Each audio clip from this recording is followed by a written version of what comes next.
Hello everyone, and welcome to our talk, Corpus Missionaries Spreading the Word, Introducing Data-Driven Learning to Teacher Trainees in Southeast Asia.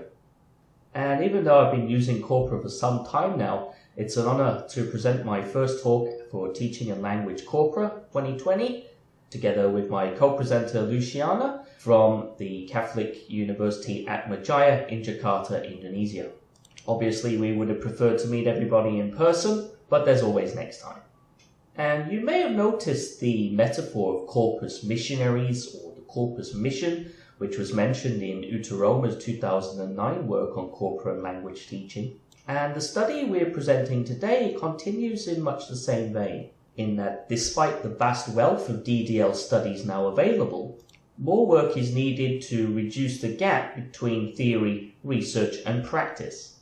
Despite previous successes, still more work has to be done to win over the hearts and minds of teacher trainees in adopting corpora in the classroom. In particular, expanding the reach of DDL studies beyond white, educated, industrialized, rich, and democratic contexts is a worthy objective, and may help to reduce the sense of a digital divide between relatively ICT-poor countries and their richer neighbors. Given that most studies have been conducted in richer Western contexts, very little is currently known about teacher trainees' acceptance of or preparation for DDL in the Southeast Asian region, for example. The study presented today focuses on the use of corpora and data-driven learning within a teacher training program in Indonesia. Regarding the context for computer-assisted language learning in Indonesia generally, like many countries in the ASEAN community, the status of English as a foreign language within the curriculum is massive in Indonesian context, with English being a compulsory subject from the 4th grade, and with even younger learners studying English in private settings. However, CAL faces numerous challenges within the Indonesian context. Many schools around the country lack good internet access, and there is a very large gap between rural and city schools in terms of access to computing resources and technologies. Despite ongoing efforts, CAL has no formal status in the Indonesian curriculum, and therefore much depends on the teacher to develop computer-assisted language learning strategies for their students. However, this task is far from straightforward, with many Indonesian teachers lacking their own computing resources at home or even at school, a lack of technical training within teacher education contexts, and limited or poor access to web resources. Unlike many teachers now in Western settings, the vast majority of Indonesian teachers have never used a concordancer or other related DDL software. Aside from technical or classroom contextual concerns, there is also criticism that Indonesia's teacher education training is lagging behind ASEAN partners when it comes to the integration of CAL into the curriculum. There is currently insufficient focus on digital literacies within teacher education training programs, and both teachers and teacher educators lack opportunities to experiment with new teaching methods in schools. However, given that COVID-19 is now necessitating a switch towards digital technology and pedagogy, this may be the best time for Indonesian teachers to unlearn conventional styles of teaching and start to upskill in digital pedagogies. The goal for this particular project, then, is to incorporate language corpora into current lesson planning as a useful, viable pedagogical approach, but doing that while overcoming the incredible challenges facing CAL practice in the Indonesian context. To do this, a multidimensional approach is adopted. Focusing on a large teacher training context in Jakarta, language teacher trainees at the primary and secondary levels of education took part in a 6-hour online DDL training course in order to learn the basics of corpus query techniques and corpus-assisted L2 error correction, mainly using Sketch Engine for language learning, and the open version of the full Sketch Engine software, focusing on the British Academic Written English Corpus, or BAWE. Participants completed the first 2 modules of this 6 to 8 hour training course learning about reading concordances, understanding frequency and collocation information, and how to generate corpus queries, including wildcards and searches for part of speech. This course is designed and built within the edX online learning platform and is freely available to any user. Following completion of the online training, the teachers submitted lesson plans for analysis by an expert in corpus linguistics and data-driven learning pedagogy. In total, 21 teachers working in pairs submitted lesson plans for analysis. Lesson plans at the secondary school level mainly focused on the teaching of a specific genre, such as hortatory exposition, narratives, explanation texts, and so on, with the objectives mainly focusing on understanding generic structure, language features, and grammar. Lesson plans at the primary school level mainly focused on very specific grammar or vocabulary points, such as past simple tense. Here, the researchers added comments to each lesson plan wherever corpus use was seen as possible or to be encouraged given the objectives of the lesson. These comments range from ideas for pre-lesson planning from the teacher searching the corpus, to getting students to explore sample texts in a more hands-on way before discussion, or getting students to consult the corpus as a reference resource during and after the writing process. We particularly focused on using Corpora to jazz up lengthy descriptions of grammar points taken from grammar reference resources that had been inserted into teachers' lesson planning. The procedure of adding comments to these lesson plans eventually became quite fine-grained, with many teachers scripting out their lesson plans sentence by sentence. In addition, where teachers were using sample text for analysis, teachers were encouraged to run these texts through the new tool VersaText by James Thomas and Vit Beiser, so that teachers could use the output to make activities or let the students explore the output for themselves.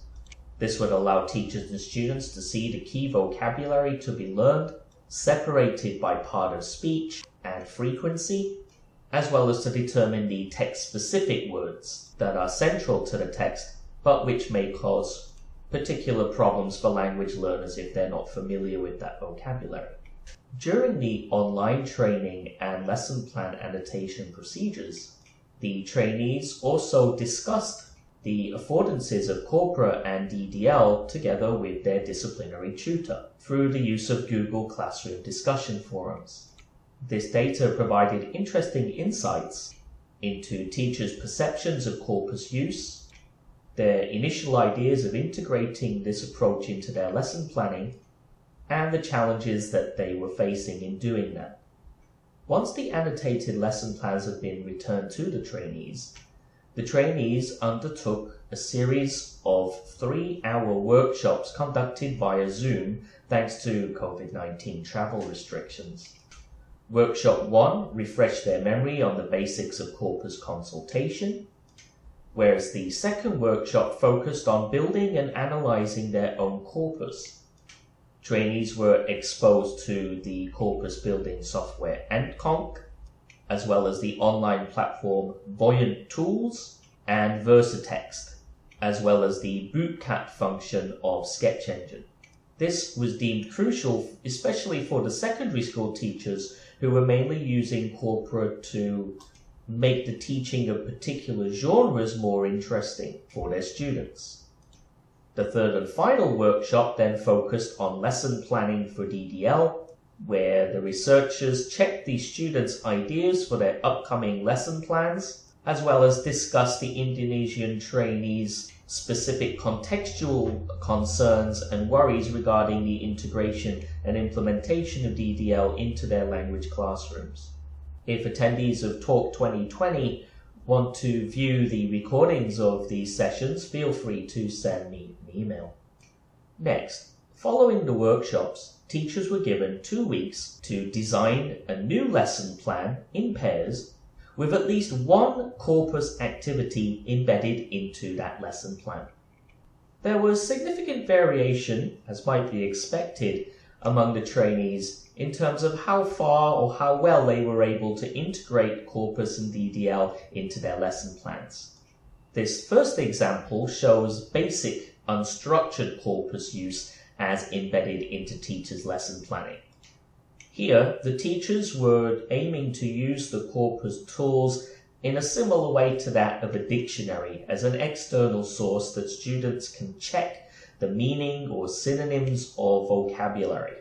The corpus is certainly used as a tool to aid the lesson planning, although it's likely that the unstructured or unscaffolded nature of these activities may lead students to difficulty. A number of students, however, were able to better integrate Corpora and DDL into their lesson plans and included numerous strategies for scaffolding teacher and student cooperation. In this example, the teacher has run a sample text through the VersaText software and then got the students to check any words that they were unfamiliar with using SCAFFOLDED. The corpus can also still be used as a reference resource to supplement other activities, and potential student difficulties in using the software are embedded into the lesson plan.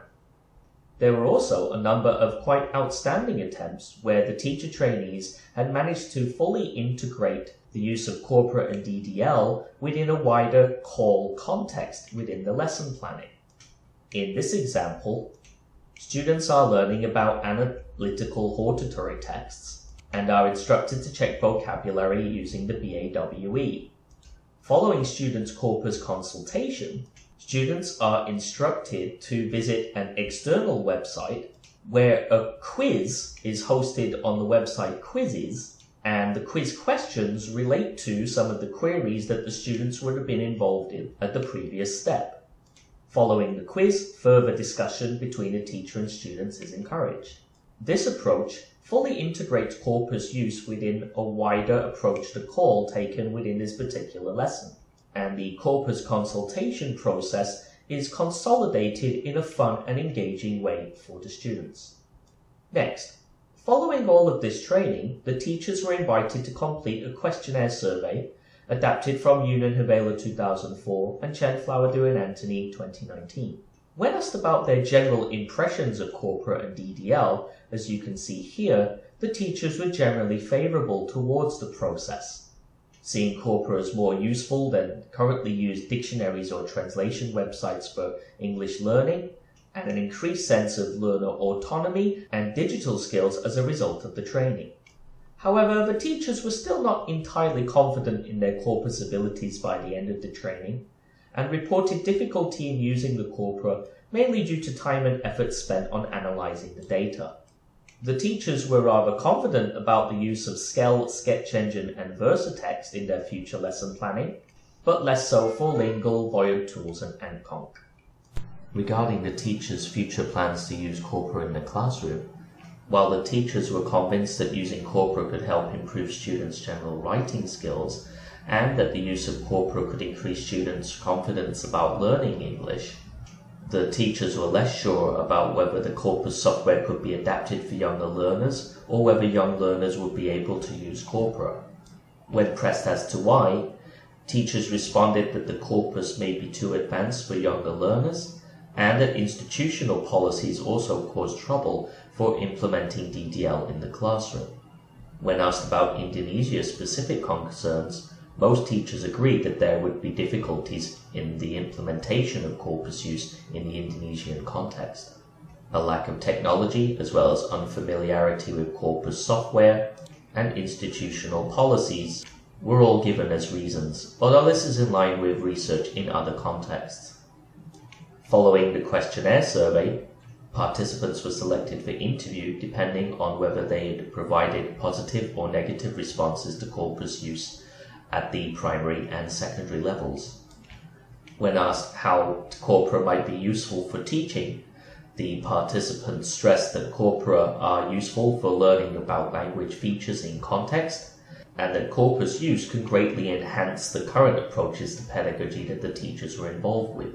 It has to be said, though, that there was a split in favour of corpus use for secondary teachers, where primary school teachers were generally more negative in their responses. Primary school teachers did report that the training had helped them in understanding the benefits of corpus use, but that overall they did not think they needed to use the corpus in their classroom activities, given the level of their students and the simplicity of the lessons they were designing. Secondary school teachers, on the other hand, were much more positive about corpus use in motivating their students. There was a strong belief that students could engage with the corpus technology with little assistance, and that no matter whether students took to Corpora or not, the current approach involving heavy use of electronic dictionaries and translation websites was clearly not working, and that Corpora would be seen as a welcome alternative. As with the questionnaire survey results, interviewees were worried about the use of Corpora with younger learners because Corpora would be new for them and it may be harder for them to understand what is going on. The complexity of the software, as compared with their current translation websites or electronic dictionaries, was also a factor. However, the teachers did believe that with careful scaffolding from teachers, younger learners would be able to adapt to corpus use eventually, but that it required a serious rethink about the level of autonomy given to students in the language classroom in general. Specific to the Indonesian context, school regulations prohibiting students from using mobile devices is still a major barrier, as well as the well-known city versus rural split with internet access and web resources. There was also attempts that older teachers would not take to the use of Corpora in the classroom, or that given additional workload or time constraints, if Corpora were not a curriculum requirement, overburdened teachers may fail to adopt DDL.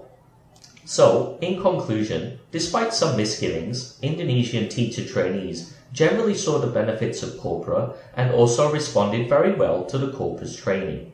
It is clear that if corpus linguists can get involved directly in the lesson planning process, working closely together with teachers, this greatly enhances the potential for uptake of DDL. However, a note of caution is the failure on the part of the primary school teachers to embrace DDL as a viable pedagogical approach for them, with more work being needed to be done in this area to bring them on board. So where do we go from here? To quote the work of Alex Bolton, more work needs to be done to persuade teachers in the Indonesian context to look beyond their own rational fears and actually let the children have a go. In my experience, while the fears of teachers are well-founded in some cases, the fears tend to stem from the teachers themselves rather than what the students are actually capable of doing. Although, in the first instance, it's clearly important to get teachers on board with the process. It is therefore crucial to follow these trainees into real classrooms in the future to see how they implement DDL for real. However, given the complexities involved with integrating DDL in the Indonesian context, incorporating DDL here may require a national-scale project to get people on board and the required funding in place for the technology to be successfully integrated. That said, given the move to the online teaching now sparked by the necessities of COVID-19 and the newfound importance of digital learning as a result of the pandemic, perhaps rather than being a hindrance, COVID-19 here could eventually be the catalyst for change. Well, that's all the time we have for today, and we'd like to thank you very much for watching. If you get the chance, please get your students to sign up for the course Improving Writing through Corpora. Send me an email for links to the course, future training workshops, collaborations, papers, and YouTube links. Finally, I'd like to thank, on behalf of myself and Luciana, all of our trainees for their kindness and devotion in providing data for this project. Thanks for watching, and I look forward to seeing the rest of the presentations for TALC2020.